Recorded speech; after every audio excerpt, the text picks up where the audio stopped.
자, 이제 오늘부터는 스가랴서를 이제 배울 겁니다. 스가랴라는 말이 무슨 뜻일까요? 한번 따라서 해보십시다. 여호와께서 기억하신다. 여호와께서 기억하신다. 할렐루야. 누군가의 기억 속에 염두되어 있다면 놀라운 일입니다. 저도 가끔 이제 그런 경험을 하는데 왜 하필 나를 불렀어? 늘 너를 기억하고 있었어. 이게 참 은혜죠. 그런데 사람이 기억을 해줘도 대박인데 누가 기억을 하신다고요? 여호와께서 기억하신다. 이게 스가랴라는 이름에 담아진 중요한 뜻입니다. 자, 그러면 이제 스가랴 오늘 첫 시간이니까 앞부분은 살짝 개요를 말씀드리고, 개요라는 게 뭐 어려운 게 아니에요. 그 시대적 정황, 또 집안의 배경, 이런 배경들을 좀 맥락을 알아야 본문의 의도가 자연스럽게 들추어집니다. 해서 우선 1장 1절을 보시면 다리오 왕 제2년 8째 달에 이렇게 돼 있어요. 이 다리오 왕은 유대 왕도 아니고 이스라엘 왕도 아니고 페르시아 왕입니다. 이스라엘 백성들이 바로 이 제국 아래 신음하고 있었죠. 이제 그 사이에 이 열강이 제국의 축이 계속 바뀌죠. 바벨론과 페르시아 이 두 나라가 항상 이스라엘 백성들을 꽁꽁 붙들고 있었습니다.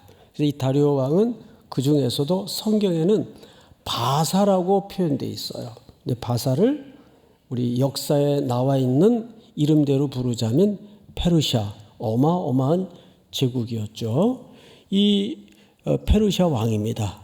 근데 다리오는 이제 막 왕이 된 지 한 2년밖에 안 되니까 정권이 새로 들어선 겁니다. 왕조가 바뀐 거죠. 8째 달입니다. 다리오 왕 제2년 8째 달에 이렇게 돼 있어요. 이때는 페르시아 제국의 아주 중요한 전환의 시기예요. 정권도 바뀌었고 또 주변의 나라들도 다 평정이 돼서 힘으로도 안정돼 있었던 때입니다.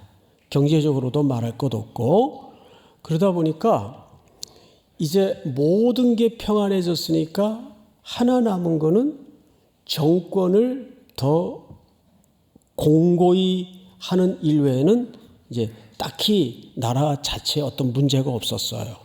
반면에 제국은 그렇게 평화를 구가하고 있는데 거기에서 풀려난 히브리 유다 백성들은 예루살렘으로 성전 재건이라는 목적을 가지고 돌아와 보니까 재정이 옳게 있어요.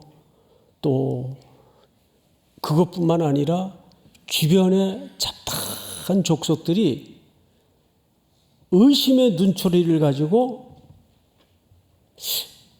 이 사람들 제국에서 벗어나려고 독립하려고 성곽을 쌓는 건 아닐까. 계속 방해를 합니다. 찝쩍거려요.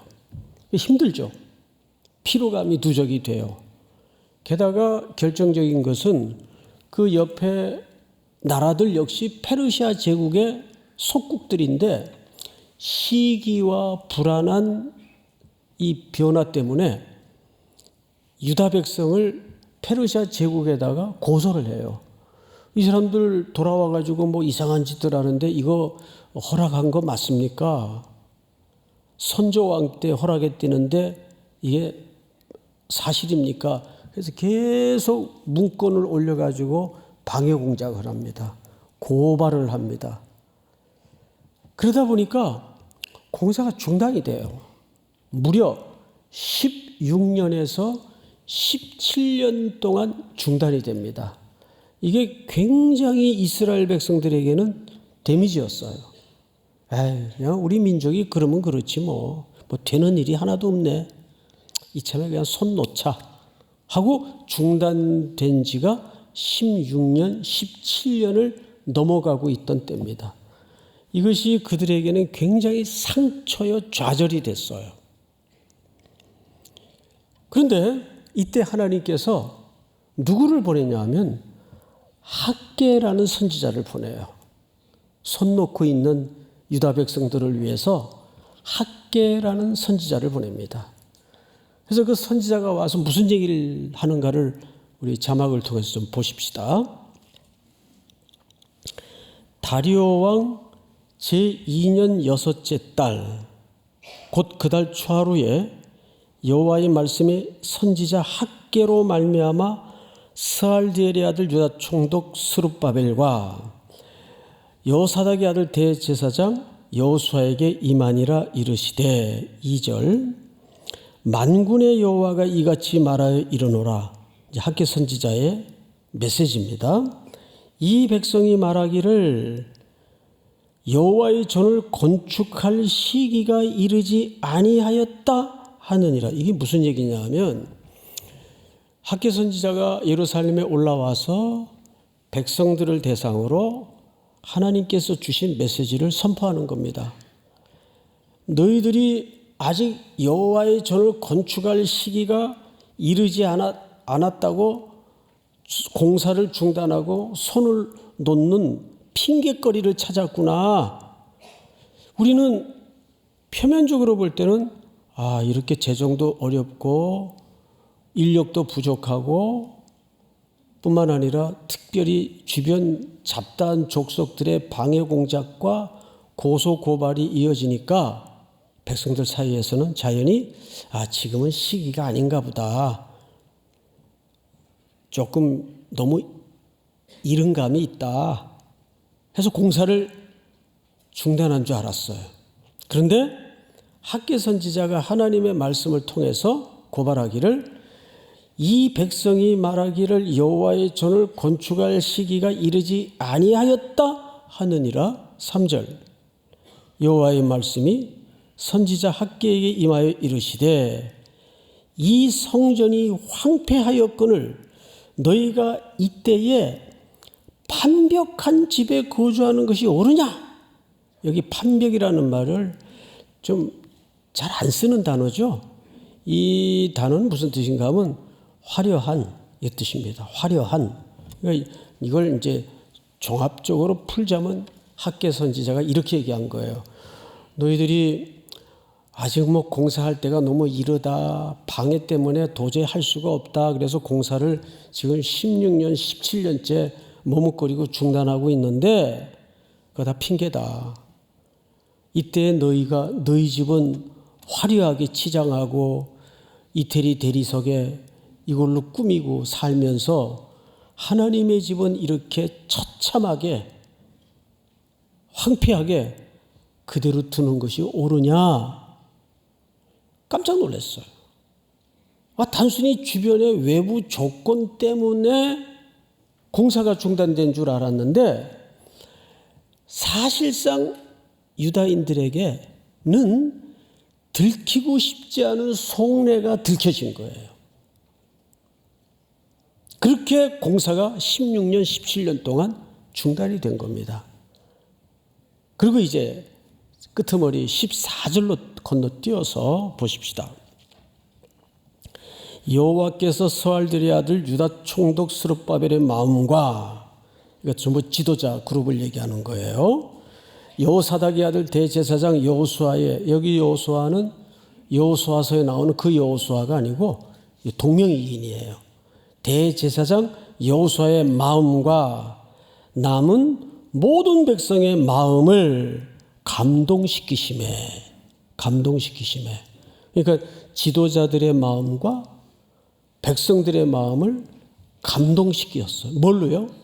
하나님의 말씀으로. 감동이 일어나고 하나님의 말씀이 그들의 영혼과 심령을 휘젓기 시작하니까 어떤 일이 벌어졌는가 하면 그들이 와서 만군의 여호와 그들의 하나님 전 공사를 어떻게 했어요? 중단되었던 삽을 들고 재건의 역사를 다시 시작합니다.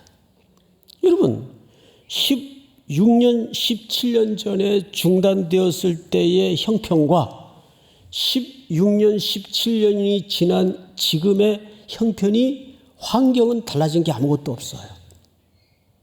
그런데 딱 하나 차이는 말씀의 사람인 학개 선지자가 예루살렘에 올라와서 말씀으로 그들 마음속에 불을 질렀어요.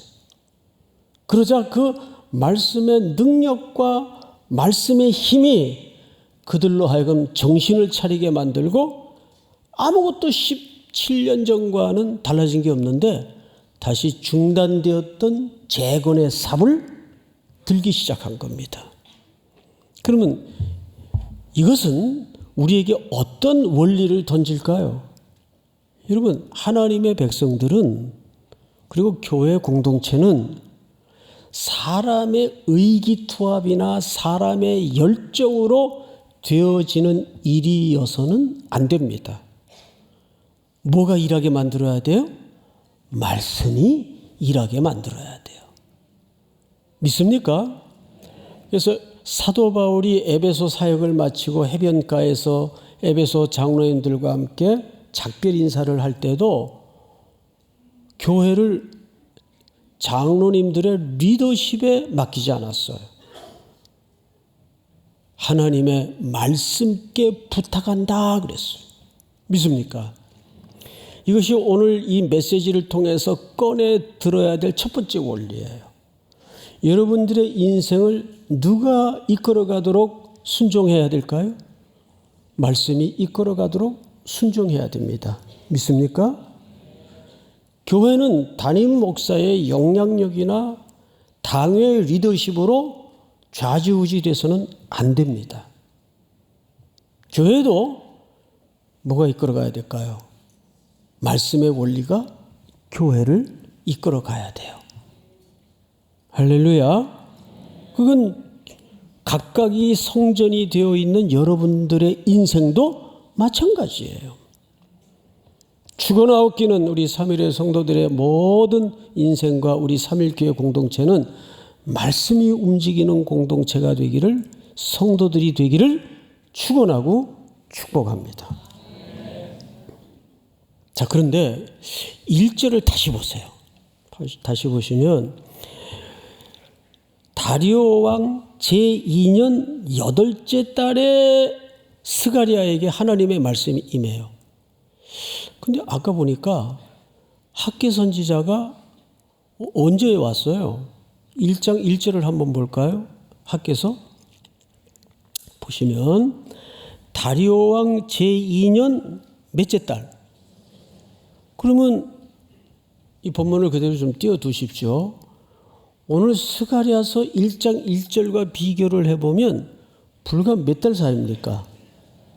2달 사이예요. 자, 잘 생각해 보세요.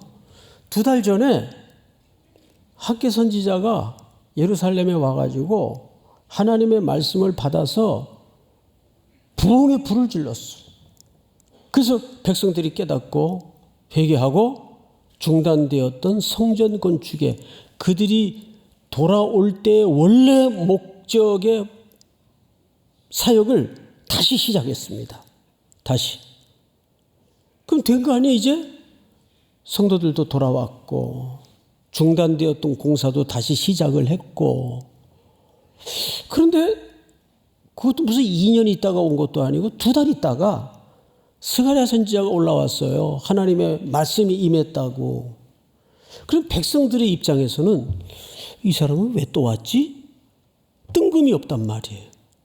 그런데 스가랴가 어디 학개 선지자 이 친구 잘하나 보러 간 걸까요? 뭐가 임해서 온 겁니까? 여호와의 말씀이 임해서 하나님의 소명에 붙들려 2달 만에 온 거예요. 학개 선지자 간지 2달밖에 안 됐는데.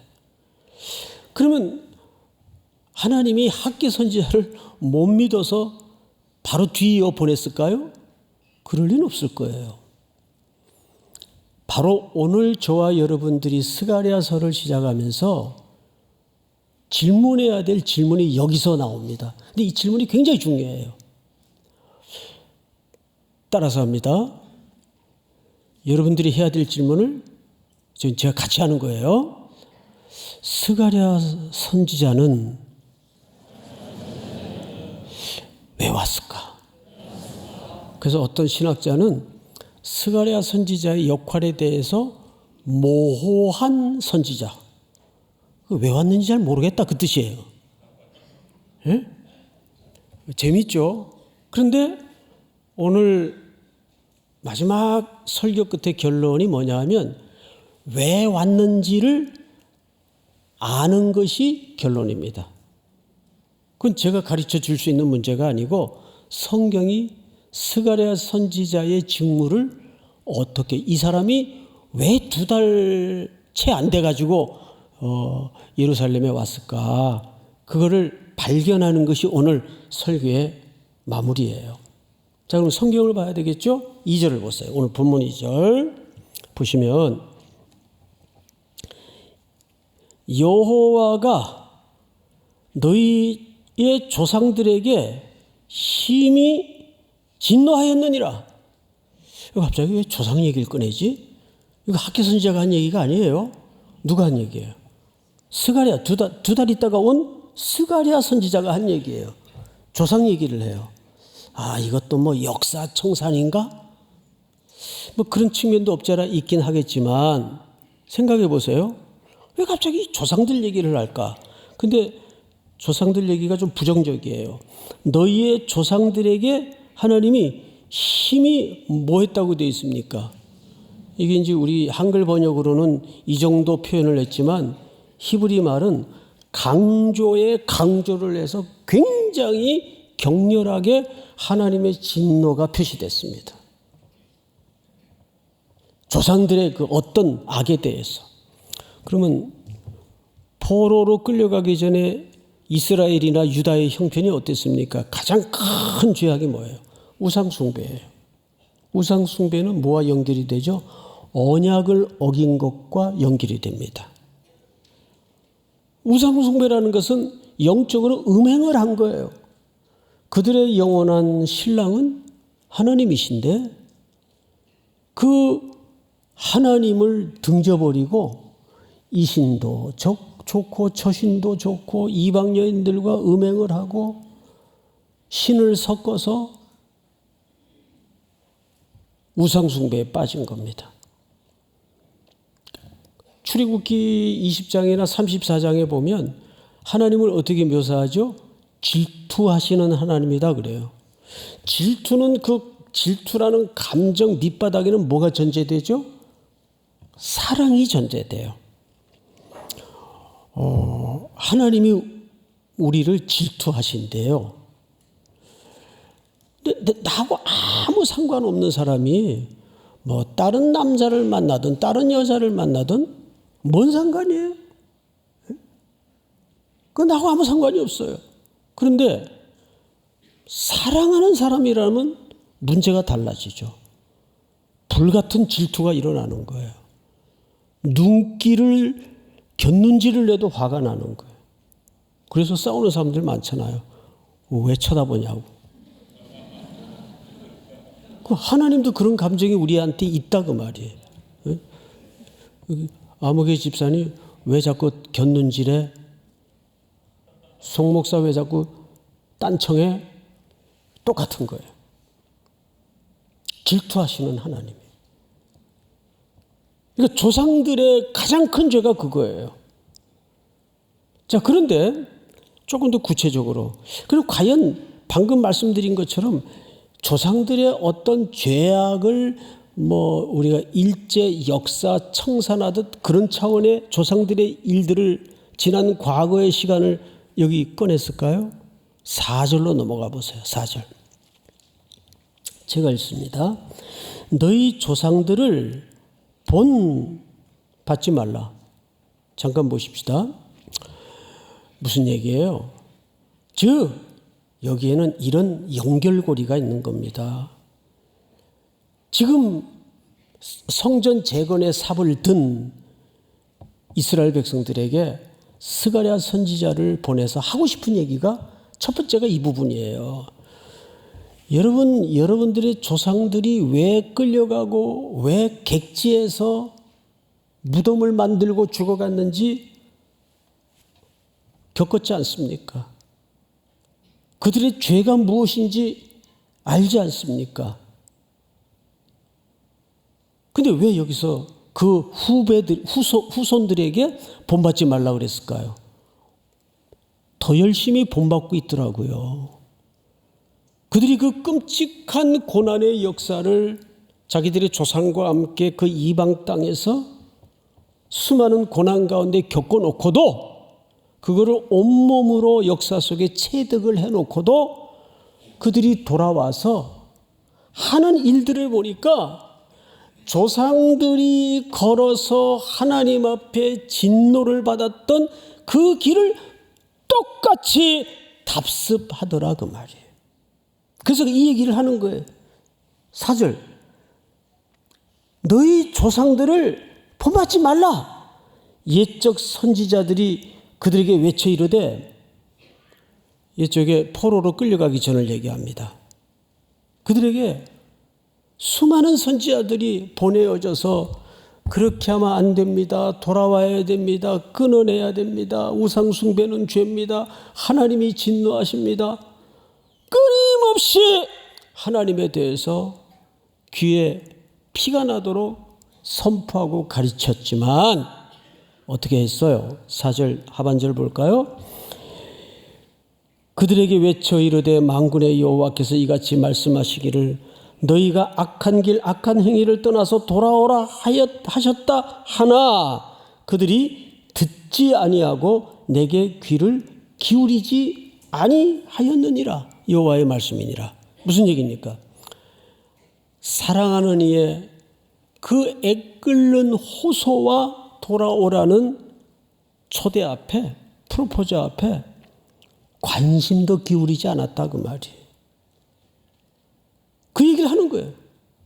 근데 그래서 너희 조상들이 고향 땅을 떠나 그런 형벌의 세월을 겪은 걸 너희들이 후손으로 거기에서 보고 느끼고 배우면서 왜 돌아와서 똑같은 걸음을 똑같은 악행을 답습하고 본받고 있느냐 그 말이에요. 얼마나 무서운 얘기입니까? 그러니까 스가랴 선지자는 중단되었던 성전 재건의 목적이 있는 게 아니라 여전히 답습하고 있는 그 다음 세대들의 악행에 대해서 피를 토하는 마음으로 설명하고 있는 거예요. 성경을 다시 보십시다. 5절. 너희 조상들이 이제 여기서부터 스가랴가 그 돌아온 다시 재건의 삽을 든 이스라엘 백성들에게 세 가지 질문을 해요. 첫 번째 질문이 뭐냐 하면 너희 조상들이 어디 있느냐? 이거 장소를 얘기해요. 어디 있어요? 그 질문을 여러분들에게 지금 해볼게요. 이 히브리인들의 조상들이 지금 어디 있습니까? 다 죽었어요. 근데 어디서 죽었어요? 바벨론 땅에서. 고향으로 돌아오지도 못하고 이방의 객이 되어서 고난의 역사를 온몸으로 겪다가 하나님의 징벌을 받다가 성전이 있는 고향 땅으로 돌아오지도 못하고 이방 땅에서 무덤을 만들고 죽어갔어요. 그 얘기를 하는 거예요. 너희 조상들이 지금 다 어디 있느냐? 두 번째 질문이 뭔지 아세요? 잘 보세요. 두 번째 질문. 또 선지자들이 영원히 살겠느냐? 이게 무슨 얘기예요? 이 말은 너희 조상들에게 하나님이 수많은 주의 종들을 보내서 얼마나 설득했고 얼마나 설명했냐? 얼마나 기회를 주었냐? 그런데 그 선지자들 다 어디 있냐? 선지자들 다 어디 있어요? 다 죽었어요. 모세도 가고 엘리야도 가고 동열이도 가고 다 갔어요. 종범이도 가고, 이거 유명한 이야기죠. 다 죽었어요. 그러면 그게 무슨 뜻일까요? 그래서 성경은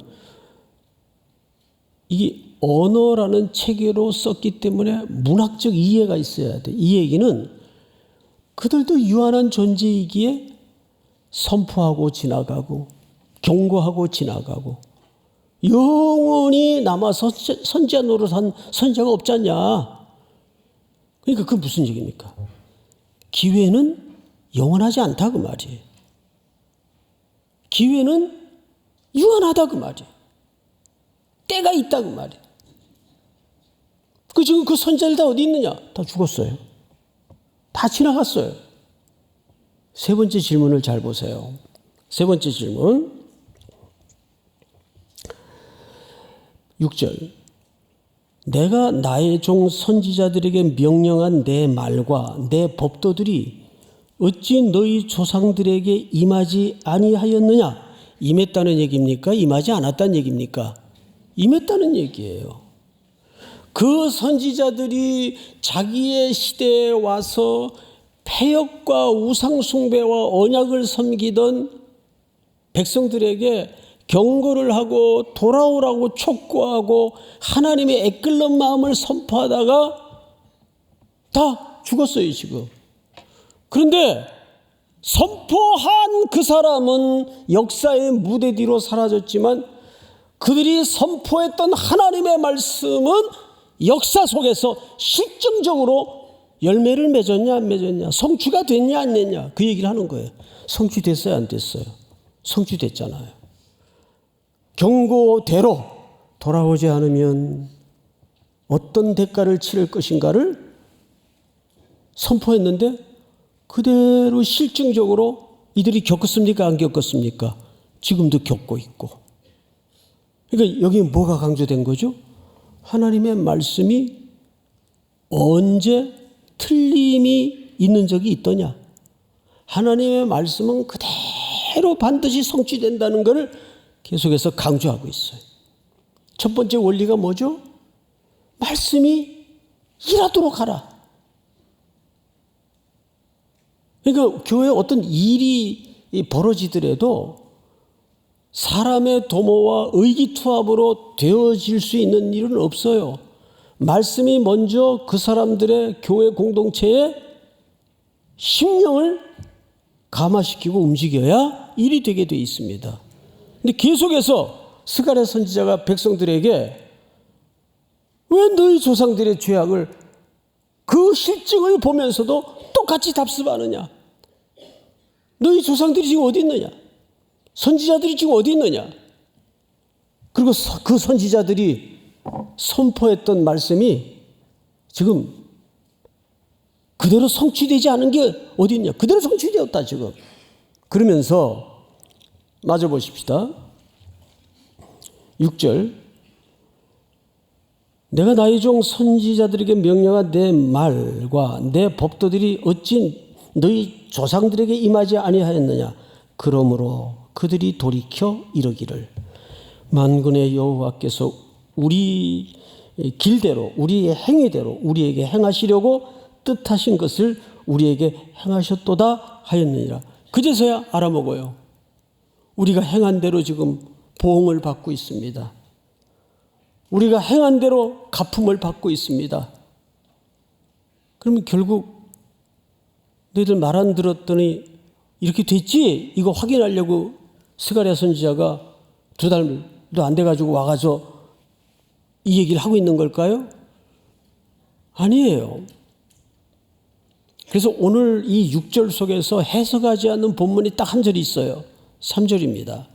3절을 전체가 한번 다 같이 시작. 그러므로 너는 그들에게 말하기를 만군의 여호와께서 이처럼 이르시되 너희는 내게로 돌아오라. 만군의 여호와의 말이니라. 그리하면 내가 너희에게로 돌아가리라. 만군의 여호와의 말이니라. 네, 이 3절은 오늘 주제의 핵심 본문입니다. 다시 한번 제가 한 단어 한 단어를 설명하면서 읽어드리겠습니다. 그러므로 너는 그들에게 말하기를 만군의 여호와께서, 근데 이 만군의 여호와라는 말이 이 한 절 안에 3차례 등장을 해요. 만군의 여호와, 만군의 여호와, 만군의 여호와. 만군의 여호와라는 것은 하나님과 묘사된 표현으로서 군사적 용어입니다. 그러면 군대에서 제일 절대적 덕목이 뭐예요? 예? 우리 남자분들 뭐예요? 군대에서 제일 절대적 덕목이 뭐예요? 절대복종입니다. 절대복종. 그러면 이 만군의 여호와라는 말을 왜 썼을까요? 이스라엘 백성들이 타락이 어디서부터 시작이 됐죠? 복종하지 않아서 그래요. 순종하지 않아서 그래요. 성경을 잘 보십시다. 3절. 그러므로 너는 그들에게 말하기를 만군의 여호와께서 이처럼 이르시되 너희는 내게로 돌아오라. 여기 돌아오라 할 때는 슈브라는 단어를 썼어요. 그 철저한 삶의 구체적이고도 종합적인 돌이킴을 얘기합니다. 어느 한 덕목만을 얘기하는 게 아니에요. 전체적인 삶의 종합적인 회개를 얘기합니다. 그 슈브라는 단어를 써서 이게 회개예요. 근데 거기까지는 우리가 뭐 늘 듣던 얘기예요. 아주 신비한 표현 하나가 눈에 걸립니다. 그게 뭐냐면 하반절에 그리하면 내가 너희에게로 어떡하리라? 돌아가리라. 만군의 여호와의 말이니라. 그리하면 하나님이 우리에게 돌아오겠대요. 에스겔서를 보면 너무너무 이 백성들이 패역하고 타락하니까 하나님이 성전에서 떠나요. 하나님이 떠난 성전은 그냥 공간에 불과합니다. 떠나요. 하나님이 돌아오겠대요. 그것은 하나님의 임재를 얘기합니다. 하나님의 임재. 자, 이게 중요한 개념을 담고 있어요. 임재는 우리와의 관계를 얘기하는 거거든요. 그러니까 하나님이 이 백성들로 하여금 재건의 삽을 들어서 성전을 건축해 하는 것은 뭐 하겠다는 얘기입니까? 그 성전에 하나님의 충만하심으로 임재하셔서 우리와 뭐 하시겠다는 얘기예요? 관계하시겠다는 얘기예요. 자, 여러분, 우리는 두 달 동안 땅끝까지 성교라는 어마어마한 역사를 잘 감당했어요. 정말 기특해요. 저도 스케줄이 이렇게 겹치는 지역 외에는 90% 이상 지역을 다 다녔습니다. 여러분들이 가는 곳에, 머무는 곳에. 그 현장에서 늘 멀리 화면으로만 보다가 현장에서 이렇게 보면 깜짝깜짝 놀랐어요. 목사님 생얼굴로 처음 봤다고 그러고. 늘 생얼굴이에요. 그래서 막 사진 찍자 그러면 막 이거 날리고 이제. 근데 제가 이제 이렇게 다녀보면 참 삼일교회 성도들 어마어마해요. 그 준비와 그 역사와 그 섬김과. 근데 사역은 되는 것 같을지 모르지만 가끔은 다는 아니겠으나 하나님과의 관계에서 멀어지는 사람들이 일하다가 보면 있어요. 하나님은 보이는 가견적인 건물을 짓는 게 진짜 목적이 아니에요. 그 일을 통해서 하나님이 하나님의 백성들과 그렇게 멀어지고 잃어버렸던 뭐를 회복하자는 겁니까? 관계를 회복하자는 거예요. 관계.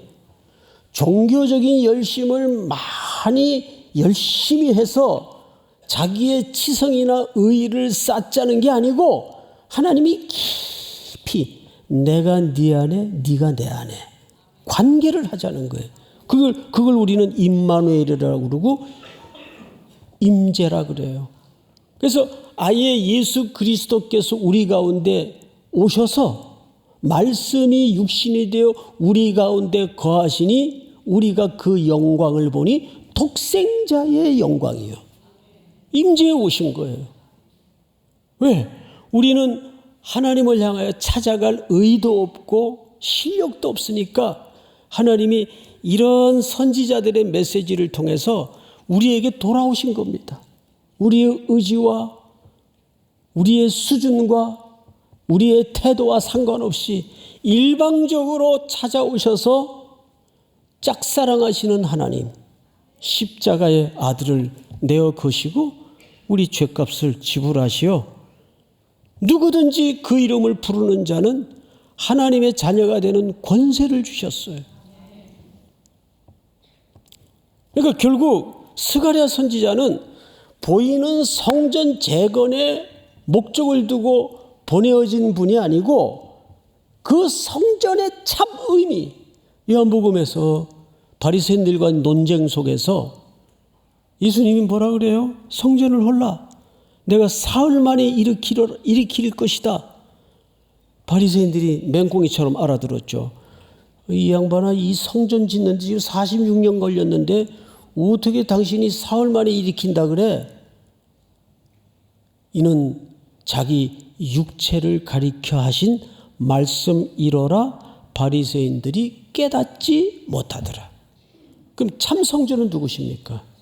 예수 그리스도를 얘기하는 거예요.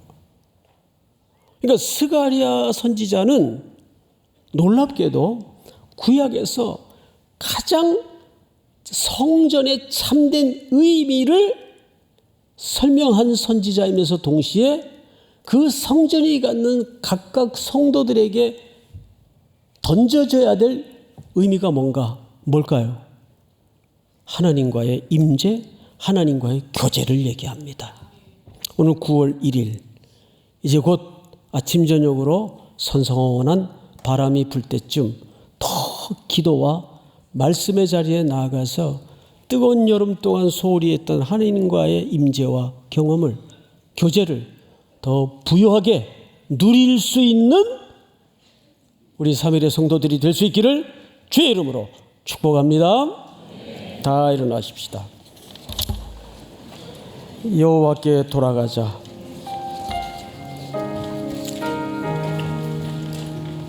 창조주 하나님의 위대한 초대이십니다.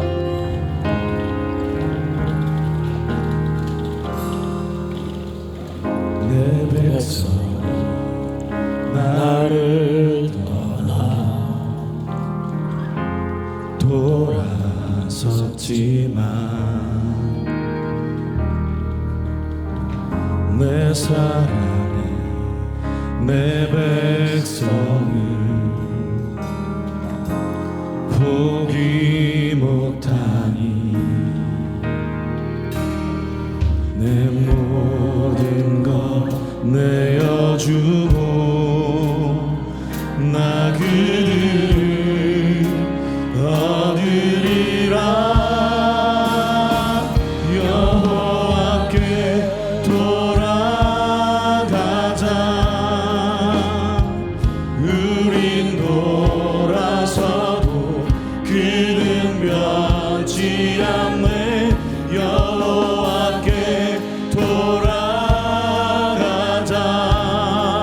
우린 넘어져도 그 사랑 영원하네. 여호와께 돌아가자.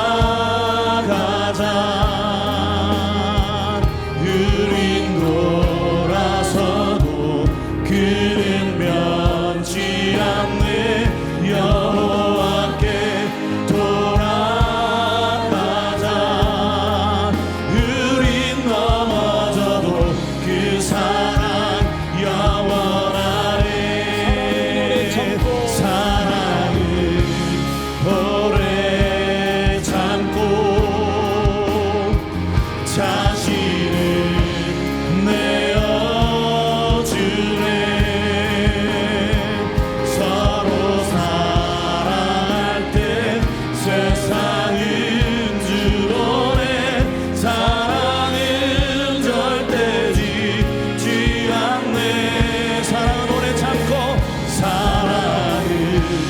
오래 참고 자신을 내어주네.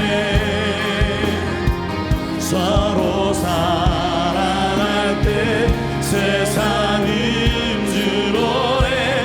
사랑은 절대 지지 않네. 여호와께 돌아가자. 유린 돌아서고 그는 변치 않네. 여호와께 돌아가자.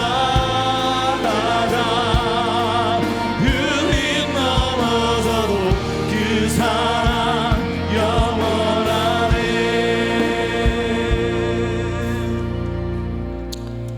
지금은 우리 구주 예수 그리스도의 은혜와 하나님 아버지의 끝없는 사랑하심과 성령님의 교통, 위로 충만케 하시는 역사가 오늘 머리 숙여 경배를 드리는 사랑하고 사랑하는 귀한 3일의 성도들, 해외, 국내, 멀리 출타해 있는 가족들, 복중의 생명까지 영원토록 함께 있을지어다. 아멘.